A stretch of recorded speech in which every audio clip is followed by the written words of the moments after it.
కుటుంబ ప్రభుత్వ సలహాదారులకు 680 కోట్లు ప్రజాధనాన్ని ఈ 4 ఏళ్లలో వైసీపీ ఎమ్మెల్యేల కన్నా సలహాదారులు ఎక్కువ ఉంటారు నాకు తెలిసి. 150 మంది ఎమ్మెల్యేలు అనుకుంటే సలహాదారులు పోటీ మీద ఉన్నారేమో. ఇది మాత్రం అందుకే అంతకన్నా కొన్ని కోట్లు ఖర్చు అయినట్టుంది.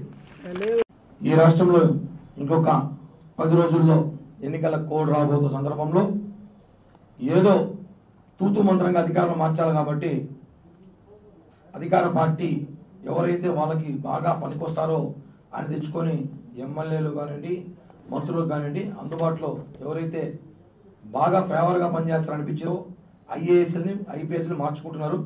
మనం చూసాం తిరుపతి మున్సిపల్ కమిషనర్ గారిని గతంలో మేము బదిలీ చేయమన్నాం. అనేక ఆరోపణలు దొంగ ఓట్ల విషయంలో హరిత గారిని బదిలీ చేయమన్నాం, బదిలీ చేశారు. కొత్తగా ఐఏఎస్ అజిత్ సింగ్ గారు తీసుకొచ్చారు. అలాగే కలెక్టర్ గారు వెంకటరమణారెడ్డి గారు పంపించి కలెక్టర్ గారిని తీసుకొచ్చారు, లక్ష్మీషా కలెక్టర్ గారిని. ఇప్పుడు ఎస్పీ గారు కూడా బదిలీ చేశారు. ఎస్పీ గారు కూడా ఈరోజు రాబోతున్నారు, కొత్త ఎస్పీ గారు. ఓకే, ఇవన్నీ ఒక పక్కన పెడితే అసలు ఎందుకు బదిలీ చేస్తున్నారు? ఎలక్షన్ వస్తూ ఉంది, నీతి నిజాయితీగా ఎలక్షన్ జరపాలి, నిష్పక్షపాతంగా ఎలక్షన్ జరపాలని ఆలోచనతో బదిలీ చేసినప్పుడు ఇక్కడ అనుమానాలు ఎలా వ్యక్తమవుతున్నాయంటే, ఈరోజు మనం చూస్తున్నాం కలెక్టర్ గారు ఇంకా నిన్న ఆయన ఛార్జ్ తీసుకోవడం వెంటనే తిరుపతి శాసనసభ్యులు కరుణాకర్ రెడ్డి గారి ఇంటికి వెళ్ళి ఆయన సన్మానించి ఆయన పుష్పగుచ్చి ఇచ్చి, సార్ దీనికి అర్థం కలెక్టర్ గారు ఏం చెప్తారు?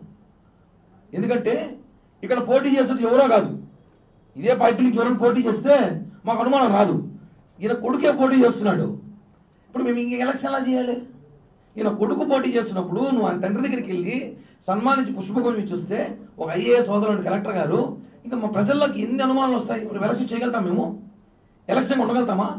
అధికారి, ప్రథమ అధికారి మీరు కలెక్టర్గా కూడా మెజిస్ట్రేట్ కూడా మీరు, ఈ జిల్లా మెజిస్ట్రేట్ మీరు ఈ ఫోటో మీరు అవి కలవడము ఇది చాలా బాధాకరం అండి. ప్రజల్లో చాలా అనుమానం వ్యక్తమవుతుంది.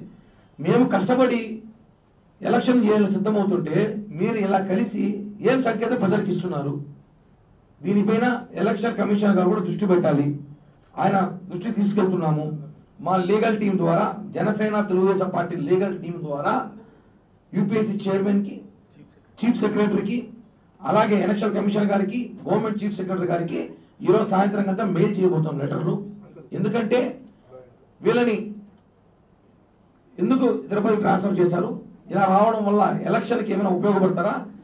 కనీసం చాలా అనుమానాలు వ్యక్తమవుతున్నాయి. మీరు చూసారు గతంలో కూడా గిరీష తిరుపతి మున్సిపల్ కమిషనర్ 38,000 దొంగోట్లకు ఆయన సూత్రధారి అని చెప్పి ఆయన సస్పెండ్ చేసి విజయవాడ దాటి వెళ్ళకూడదని చెప్పి ఇంట్లో కూర్చోబెట్టారు. అంత జరిగినా కూడా ఐఏఎస్లు ఇంత దారుణం ఉందంటే, అంటే నేను ఒక ఐఏఎస్ గురించి మాట్లాడడం లేదు, ఈయన గురించి కాదు. ఈవిడ వచ్చింది అజిత్ సింగ్ గారు మున్సిపల్ కమిషనరు, ఏమో కూడా రాగానే పరికి తెలిపింది. అంటే ఇందాక విజయ్ కుమార్ గారు చెప్పినట్టు టీటీడీ చైర్మన్ గారు టీటీడీ హోదాలో ఉండి మీరు టీటీడీ జేఈఓనో ఈఓనో అని అంటే ఓకే, మీ బాస్ ఆయన వెళ్ళండి.